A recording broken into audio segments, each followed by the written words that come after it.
Storylines, matchups, and keys to victory. Everything you need to know about this weekend's wild card round matchup between the Philadelphia Eagles and the Tampa Bay Buccaneers on this crossover Thursday at the Locked On Podcast Network. You are Locked On Buccaneers, your daily Tampa Bay Buccaneers podcast, part of the Locked On Podcast Network, your team every day.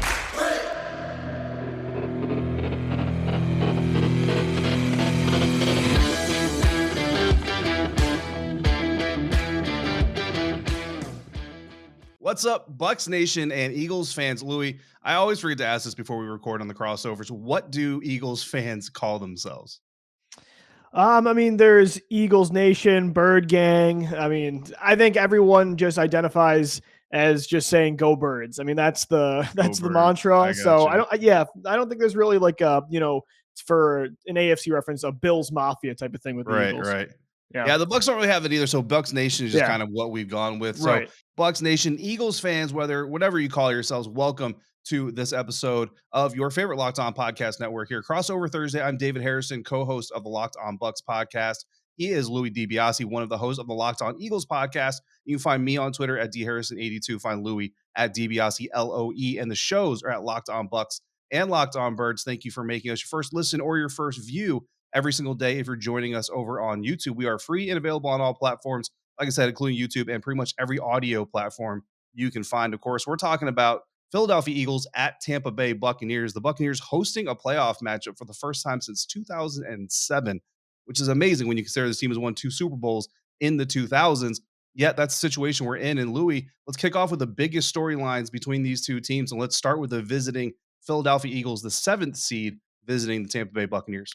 Yeah, I think you definitely look at Philadelphia. It was, it's a cliche, the tale of two halves, but it really was for the Birds in the 2021 season, starting off the year 2-5, throwing the football at a high volume, but it was low efficiency. It was all about the long term early on in the season. They were trying to find out if Jalen Hurts would sink or swim as a high volume passer in the NFL, and he was sinking. They wanted to know if he was going to be the franchise quarterback, because if not, they would want to use those 3 first-round picks on potentially trading for one this offseason or drafting one. But then Nick Sirianni at the halfway point decided to go short-term. What is the strength of this team right now? It's the offensive line. It's the run game. It's Jalen Hurts' legs. And since then, they have won 70% of their games, going 7-3 down the stretch. And, the last loss, that third one, was in a meaningless Week 18 game against the Dallas Cowboys. So, just hats off to Nick Sirianni, the head coach, identifying the strength of this team and literally completely changing the philosophy of his offense at the halfway point. And it was for the better. Not a lot of coaches, not a lot of teams would do that in season, but they did it, and man, are they thriving right now. And this is definitely the most David versus Goliath matchup in the playoffs, but Philadelphia has been the underdogs before, and I think they, I'm not saying they should be the favorite by any means on Sunday, but I think they definitely should be taken seriously, despite being maybe the weakest team in the playoffs. That doesn't mean much to me. Yeah, so I'm glad you actually brought that up. So my coach, James Yarko, on a previous episode this week, actually called the Philadelphia Eagles the weakest team or the worst team. I can't remember which word he used, but it basically is the same ring in the NFL playoffs. Honestly, I think it's the Pittsburgh Steelers. I think if the Steelers and Eagles were to play an elimination match, for the first time in NFL history, AFC, NFC wild card round game, I think the Eagles would beat the Pittsburgh Steelers. So I think it's the Steelers. Either way, the team's coming from PA, which probably doesn't make PA NFL fans very happy. One Eagles fan actually got very offended by that and tweeted at us at Locked On Bucs. I love it when fans do that. He was respectful about it, so I love it when they do that. Yeah, I don't think it's like a significant gap. Like, I think Philadelphia and San Francisco played very close early on this year. You look at like the Tennessee Titans, although they're the 1 seed, I don't think the Titans are anything scary in the playoffs. And like you said, Pittsburgh as well. So it's definitely a close gap more than ever in the NFL this year. But I would definitely say Philadelphia is still the ugly duckling of the playoffs. I'm considering where they were, expectations in the preseason. But at the same time, like, they earned the right to get in here. When you win 7 of your final 10 games, you have every right to be in there. But as I said, it is definitely the most David versus Goliath. It's the ugly duckling of the playoffs against the reigning Super Bowl champions. And I can't wait to see if the Eagles can make it close on Sunday. Absolutely. And look, you said it perfectly. I'm glad you said that too. They earned their playoff spot. Nobody this year stumbling into falling backwards into the playoffs. Every single team that is in the postseason is in the postseason for a reason. So they always have a fighting chance. I always say all you got to do is make it to the tournament. Once you're in the tournament, anything can happen. And for the Tampa Bay Buccaneers, it seems like that anything that's going to happen is going to be more and more names on the injury report. And I think that's got to be just because of the sheer number of players, that's got to be Right. one of the top storylines. And then I'm looking for the survivability of the Tampa Bay Buccaneers passing attack without Chris Godwin and without Antonio Brown. So first and foremost, who's going to play on the field against Jalen Hurts in that rushing defense or rushing attack? That's what I'm concerned about. Outside linebackers, Anthony Nelson, Shaquille Barrett, and Jason Pierre-Paul. So three of your top four outside linebackers are currently dealing with injuries. Anthony Nelson doesn't look good to play. Shaq and JPP actually look like they're on track to play, but that's still going to be a concern coming back from those injuries. And then cornerbacks Jamel Dean, Sean Murphy, Bunting, Rashard Robinson. When the Eagles do decide to pass the ball, Jamel Dean's the fastest guy on the field in the secondary. So you got a guy like Devontae Smith. That's going to be concerning if he can't go. And then you look at that Buccaneers passing attack without Chris Godwin, without Antonio Brown. And then you add on wide receiver Mike Evans, wide receiver Cyril Grayson, both on the injury report with hamstring injuries. Grayson, I don't think is playing. Mike Evans, I think, it's going to take missing a limb to keep him off the field this weekend. Rashad Perryman, though, and Justin Watson also dealing with injuries. So, I mean, it just kind of goes on and on. But here's the thing. Tom Brady threw for 176 yards in the first half against the New York Jets before losing Antonio Brown. After he lost Antonio Brown, and I count the whole third quarter because AB didn't play any snaps in the third quarter before leaving the field the way that he did. Tom Brady threw for 234 yards in that second half. So that is our first look at the post AB offense, kind of the way that I'm going to do it. And then against the Carolina Panthers, he threw for 326 yards without Antonio Brown and Chris Godwin, and had just 8 incompletions.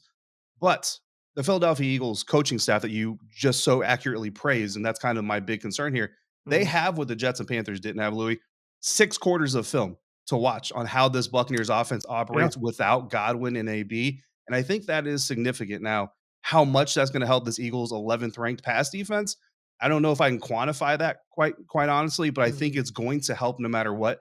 And I think the question is when you're talking about a top 12 unit and a top 10 run defense that Philadelphia is also bringing in. We talk about the run offense, a top 10 run defense. The Buccaneers don't like running the ball as it is. I think all these injuries and all these concerns they kind of have to limit just how confident I'm going to be. So you talk about the coaching staff and their ability to adjust. You look at all those numbers, you look at, who has a clean bill of health, who doesn't have a clean bill of health. I think it's building up to be a very good competition. And you tweeted a stat about the Philadelphia Eagles in their last, 10 of 11 postseason appearances that I was hoping you'd share with the audience here.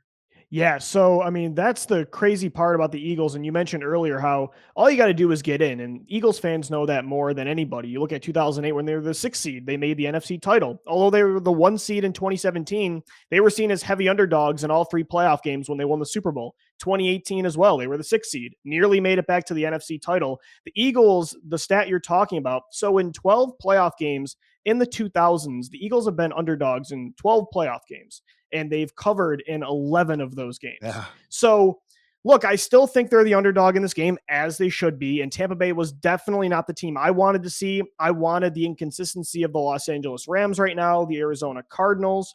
But at the same time, if there was a time to catch Tampa Bay and the reigning champions and the greatest quarterback of all time, I guess it would be this weekend. So for the Eagles, injury-wise, I mean, that's not really going to be too much of a problem. If anything, it's the opposite. Good news today on the Miles Sanders front, the Eagles star running back. It looks like things are trending upwards that he should be ready to go for Sunday. Same with Jordan Howard. Jalen Hurts' ankle is getting close to 100%. He was a full participant today. To me, the issue isn't injuries. It's what you talked about. They have 6 quarters of film now of Tom Brady without Antonio Brown and Chris Godwin. Can you at the same time, for me, although they don't have those weapons, I'm still nervous about what the philosophy of this defense is going to be, because last time these two teams played earlier in the year, the Eagles were terrified to let anything, they let everything 20 yards or less in front of them happen. They were too scared to get beat over top. And I'm nervous that even without those receivers in Tampa Bay, Jonathan Gannon, the Eagles defensive coordinator, will still, keep that softer mindset intact, because anytime the Eagles defense is faced, you mentioned they're 11th right now against the pass, but most of that has come against Jake Fromm and Garrett Gilbert and Mike Glennon. When they've played star quarterbacks this year, they were allowing at least 70% of their completions to go every single time against Brady, Mahomes, Derek Carr, you name it. So I just wonder, now that they've played more aggressive on defense, Okay, now you throw a star quarterback, though, back in the fold. Are you going to keep that mentality, that philosophy? It'll be really interesting to see. I'm definitely interested the most in the Buccaneers offense against the Eagles defense matchup on Sunday.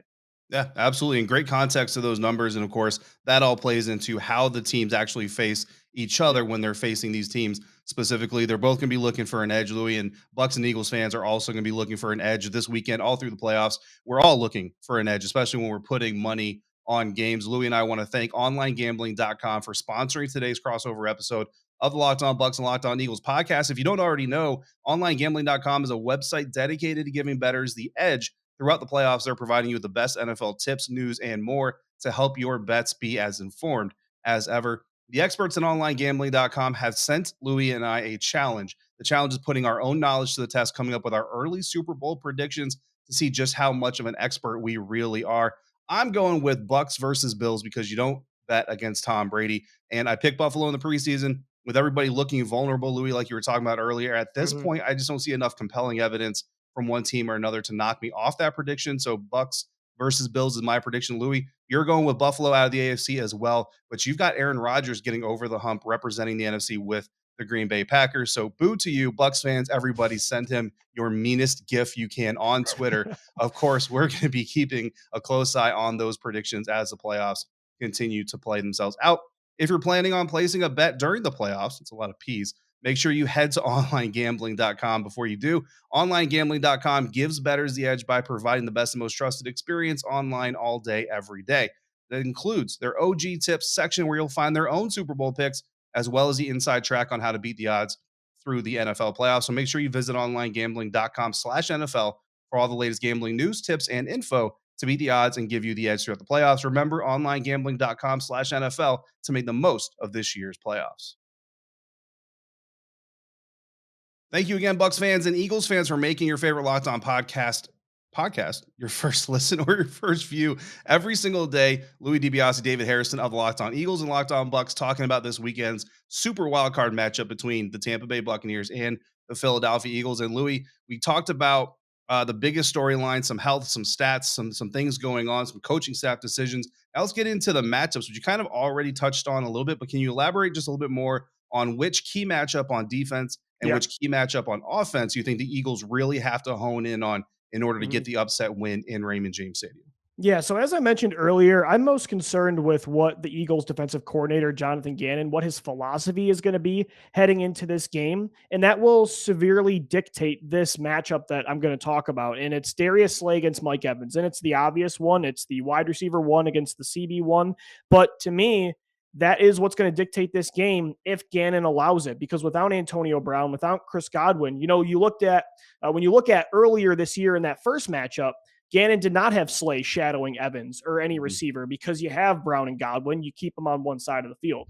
But now that those two are out of the equation, will Gannon let this team play more aggressive? Will he say, Darius Slay, you are on Mike Evans all game. Take him out, make things a lot easier for the rest of this defense. Because I got news for you. If Gannon does what he did last time and has each guy on one side, Tampa Bay, I don't know why they wouldn't just have Mike Evans on Steven Nelson's side the entire game. Or as good as Avonte Maddox has been in the slot this year, the number one graded slot cornerback, according to Pro Football Focus, he Mhm. is one of the smaller corners in football. Mike Evans, one of the best taller receivers in the NFL. So if Darius Slay is not on Mike Evans, I'm very concerned about the other corners and their ability to limit him, even with Evans maybe not being 100%.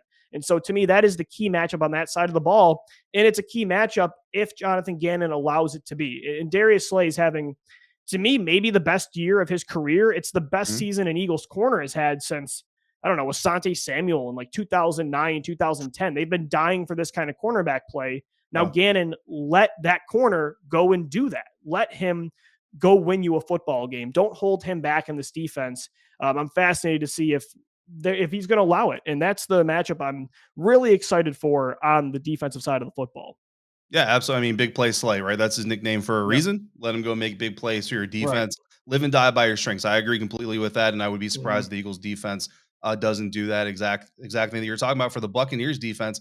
I'm looking at the linebackers versus that Eagles rushing attack, and honestly, it's Yep. all of them. It's all four of them. I don't care who's out there starting, whether it's Devin White, Levante David is doubtful, but whoever's out there on the field against that Eagles rushing attack, the best rushing team in the National Football League, even without Miles Sanders, dealing with that injury and everything, still doing damage. And like you said, maybe getting him back. Recently ran for over 230 yards against the Washington Football Team, which of course is another team that I'm very familiar with, covering them for the Locked On Washington Football Team podcast. That WFT rushing defense statistically ranks higher than Tampa Bay's in yards per carry average. The Buccaneers are 15th in yards per carry, allowing 4.3 yards per carry. The problem is, or I guess not a problem if you're a Buccaneers fan, but the thing is, teams don't really run against them because they're usually playing from behind, and that kind of Right. forces them to have to throw the ball. So that's significant, but also the Buccaneers rush defense has actually been worse than that 4.3 yards per carry. I actually read a Philadelphia article from a local news outlet there talking about that ranking and the fact that the Eagles rush offense has actually been better than their overall average ranking has been as well these last few weeks. So those two things I think are also going to play off of each other. And Yeah. Louis, on my offensive side of things, I'm with you. Mike Evans and Rob Gronkowski against Eagles pass defense, because if the Buccaneers can score early, then it forces the Philadelphia Eagles to get out of their run heavy attack earlier than maybe they want Yep. to, or at all, if they really want to. And it only benefits that defense who knows how to put pressure on quarterbacks. That's Todd Bowles' specialty, while taking advantage of mistakes from young quarterbacks who aren't used to facing so many exotic looks. Yeah, I think this Eagles team, they want to play with a lead. They want to be able to run the football and keep this close. But another matchup I'm looking at is another strength against strength. It's Dallas Goedert against those tight ends you mentioned, Devin White, Levante David, if he's ready to go. Because to me, although they need to stick with who they are, and that's running the football, they have broken the franchise record this year for most rushing yards in a single season. Like you mentioned, they were the number one rushing attack in the NFL this year, which is pretty impressive, by the way, considering the first half of the year, they were never running the football. But at the same time, I'm still nervous about this defensive matchup against Tom Brady. And like you said, the Buccaneers have gained leads early. If Jalen Hurts has to start throwing to get the Eagles back into the football game, what are his options? He really has Devontae Smith and Dallas Goedert, and that's really it. I like the growth of Quez Watkins this year, but he is not a third passing option in an offense. So you're going to really need Goddard and Smith to make up the bulk of your passing attack. And Goddard has a tougher matchup than Smith for sure. And so he has been incredible since Zach Ertz was traded at the deadline, since he got that contract extension. They made the right call.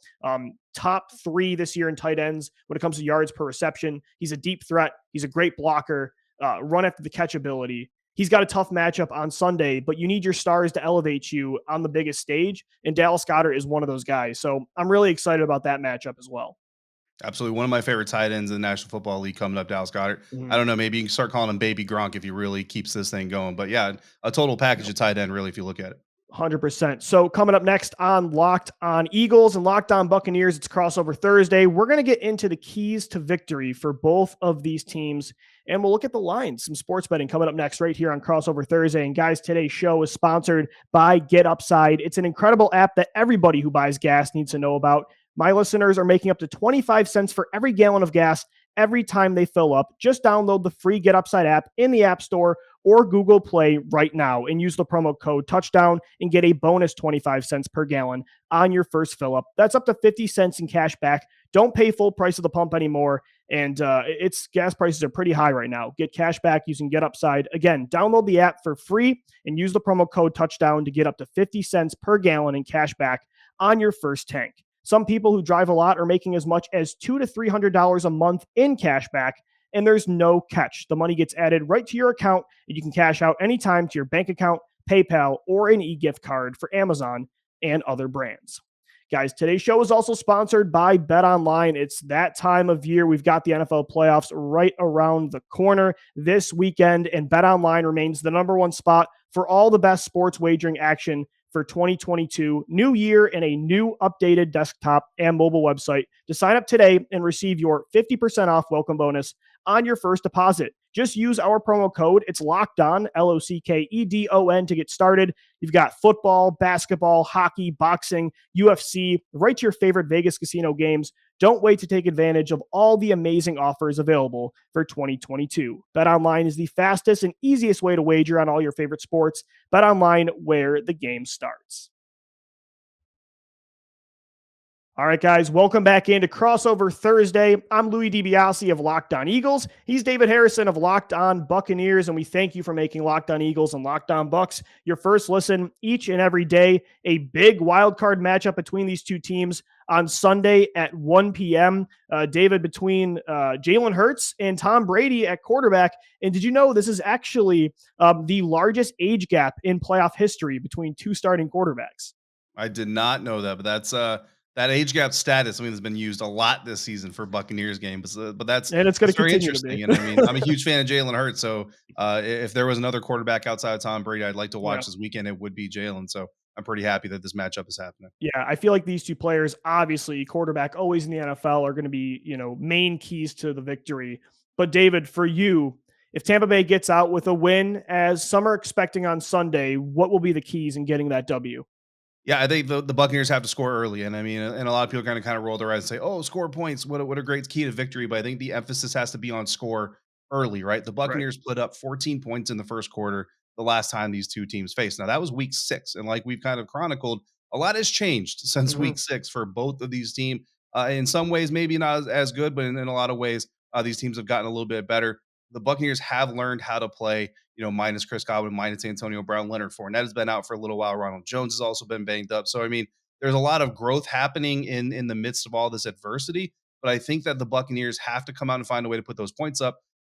They've only put up 14 or more points in another game since that Eagles game once, and it was the very next week against the Chicago Bears. Since that Chicago Bears game, they have not put up 14 or more points in a single quarter this NFL season. So when I say score early, again, people might roll their eyes, but the Buccaneers haven't been doing a lot of scoring early. And I Right. think if they don't find a way to do that against Jalen Hurts and this Eagles offense, or the Eagles defense rather, that's only going to help Jalen Hurts continue to run that ground game and try to bleed the clock, Yeah. keep Tom Brady off the field, put points up themselves, and force the Buccaneers to come out then under the gun a little bit. And you get a 3-and-out against a run heavy team, you could lose a quarter with only one or two Sure. possessions before you even blink an eye. So even with fewer weapons and some banged up weapons of the ones that they still have on the field, they've got to replicate that Week 6 potential in production. 21 points in the first half would be amazing in this playoff round. Really put Jalen Hurts under pressure coming out of the locker room in the third quarter. If they do that, then I think they come away with a win.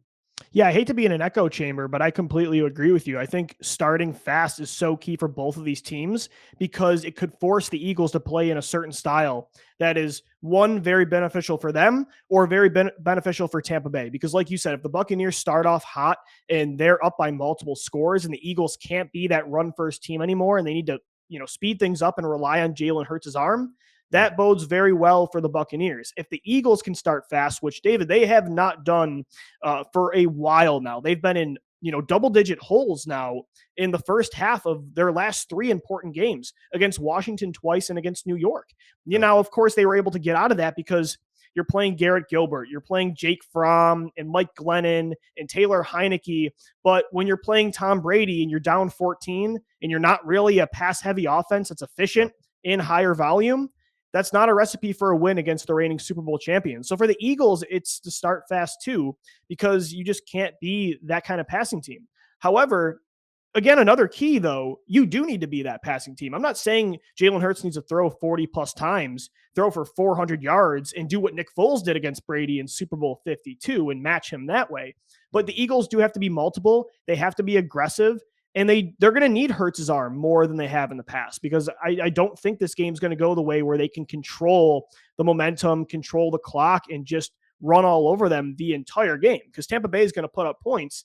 So you're going to have to keep up as well. And so you're going to want to control the game and play your style.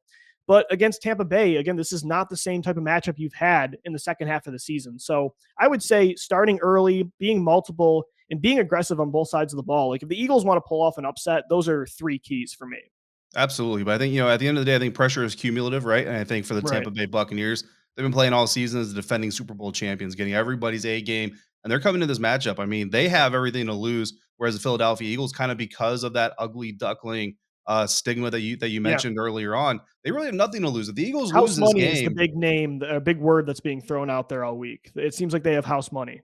yeah, absolutely. I mean, if the Eagles lose this game, they're going to go home and everyone's say, yeah, but it was the defending Super Bowl champs, it was Tom Right. Brady. Good job, guys. Retool, reload, and let's go get them next year and focus on the Cowboys. If the Buccaneers lose this game, I mean, I might just have to mute my own Twitter account for a little while, Louis, if the Buccaneers lose this game. But look, the Yeah, Buccaneers are 9-point favorites, so two scores, not a full two scores, but a two-score margin of victory, which a lot of times in the NFL that's kind of considered a blowout. You mentioned that stat earlier on the Eagles. I don't know if you have an mhm, official score prediction just yet. I know I don't have one, but I honestly kind of feel like this is a game where the Eagles could cover that spread. yeah, I'm looking at 7 or 8 points for the Buccaneers to win this game, even though I still have the yeah. Bucs winning, which at the end of the day, that's the important part.